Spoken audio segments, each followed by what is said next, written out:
Covid महामारी से लड़ने के लिए जहां एक और मोदी सरकार ने देश के सभी लोगों के लिए 18 साल से ज़्यादा की उम्र वालों के लिए कोविड वैक्सीन बिल्कुल मुफ्त में देने का प्रावधान किया है।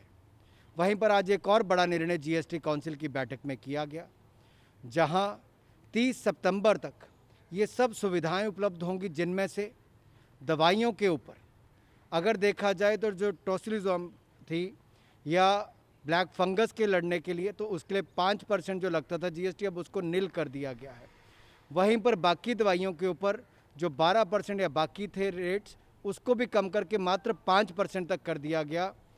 और इसके अलावा जो ऑक्सीजन से जुड़े हुए विषय हैं, चाहे वो ऑक्सीजन कॉन्सेंट्रेटर हैं, ऑक्सीजन मेडिकल ग्रेड ऑक्सीजन है, वेंटिलेटर हैं, वेंटिलेटर मास्क हैं, बाईपैप मशीन्स हैं, इनको भी जीएसटी रेट को कम करके मात्र 5% कर दिया गया है।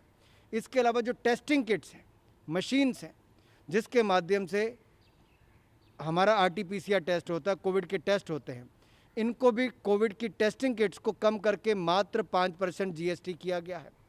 और जो स्पेसिफाइड इन्फ्लामेटरी डायग्नोस्टिक किट्स हैं, इसको भी कम करके मात्र 5% किया गया है। इसके अलावा जो कोविड से लड़ने के लिए जो हमें रिलीफ मटेरियल देना होता है, पल्स ऑक्सीमीटर हो, पर्सनल इंपोर्ट्स हों या बाकी सब हों, उसको भी मात्र 5% किया गया है। और बड़ी बात तो ये है कि जो एम्बुलेंस के ऊपर 28% जीएसटी लगता था, उसको भी कम करके मात्र 12% किया गया।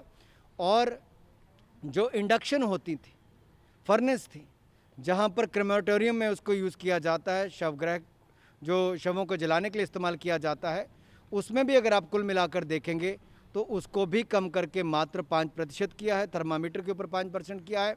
तो कुल मिलाकर बड़ी राहत देशवासियों के लिए जीएसटी काउंसिल के माध्यम से की है।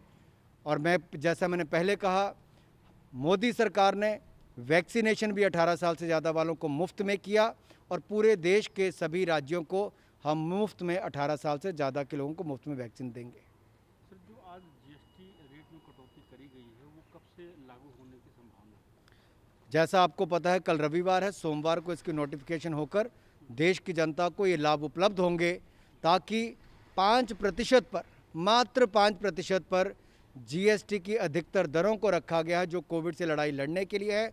एक बहुत बड़ा कदम आज ये उठाया गया है, जिससे कोविड की लड़ाई में बहुत पहल की गई है, और इससे लोगों की जेब पर भी ज़्यादा बोझ नहीं पड़ेगा, उनको बहुत राहत मिलेगी। वही मोदी सरकार ने एक बहुत बड़ी राहत मुफ्त में वैक्सीन देने के लिए किया है, और 24.5 करोड़ से ज़्यादा वैक्सीनेशन अब तक मुफ्त में हम कर चुके हैं, देश भर के राज्यों को दे चुके हैं। ये अपने आप में देखा जाए तो अमेरिका के बाद भारत एक ऐसा देश है जिसने इतनी बड़ी तादाद में वैक्सीनेशन की हो। भारत के बाद अगर कोई दूर दूर तक आता है तो शायद 7-8 करोड़ तक कोई और देश आता होगा। सर, दिग्विजय सिंह का एक क्लब हाउस चैट जो सामने आया है, जिसमें वो कह रहे हैं कि अगर उनकी सरकार वापस कश्मीर में आती है तो जो 370 का मामला है उसको फिर से रिलूट किया जाएगा। आपका क्या कहना है इस मामले में? देखिए, कांग्रेस का चेहरा एक बार फिर बेनकाब हुआ है। कांग्रेस की नीति, कांग्रेस को लेकर नीयत कैसी थी, वो भी सामने आई है। और इतने वर्षों तक जो कश्मीर में हज़ारों लोगों की जानें गई, सुरक्षा बल हो, कश्मीर के नागरिक हो, भारत के अन्य नागरिक भी हों, ये कांग्रेस की उन नीतियों के कारण हुए जिसने कश्मीर और बाकी देश के बीच में खाई बनाकर रखने का प्रयास किया। मोदी सरकार ने आकर अनुच्छेद 370-35 से मुक्ति दिलाई थी। कश्मीर में जो आतंकवादी घटनाएं थी वो भी कम हुई, पथराव की घटनाएं कम हुई, कश्मीर नई ऊंचाइयों की ओर आगे बढ़ने लगा। पहली बार कश्मीर में सेब की पूरी खरीद भी की गई, फसल की। ऐसे बहुत सारे कदम उठाए गए जो कश्मीर के हित में थे, जम्मू कश्मीर के हित में थे। लेकिन कांग्रेस पार्टी के एक दिग्गज नेता का इस तरह का बयान आना दिखाता है कि गांधी परिवार की मानसिकता क्या है, कांग्रेस की मानसिकता क्या है।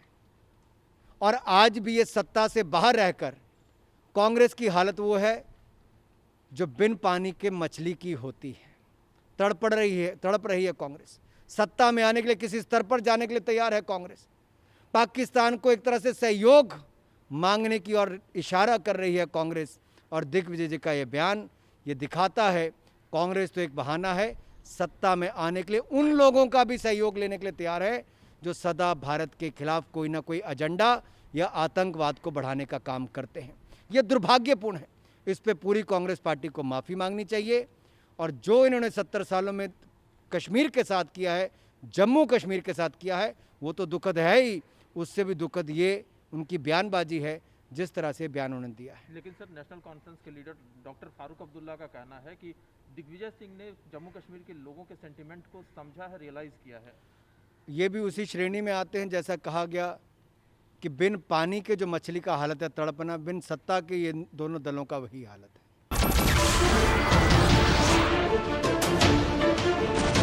नमस्कार, मैं हूं मानक गुप्ता। अगर आपको हमारा ये वीडियो पसंद आया हो तो इसे लाइक और शेयर जरूर करें और हाँ, हमें सब्सक्राइब और फॉलो करना ना भूलें ताकि आप देश और दुनिया की कोई खबर मिस ना करें। तो जुड़े रहिए हमारे साथ और देखते रहिए न्यूज़ 24।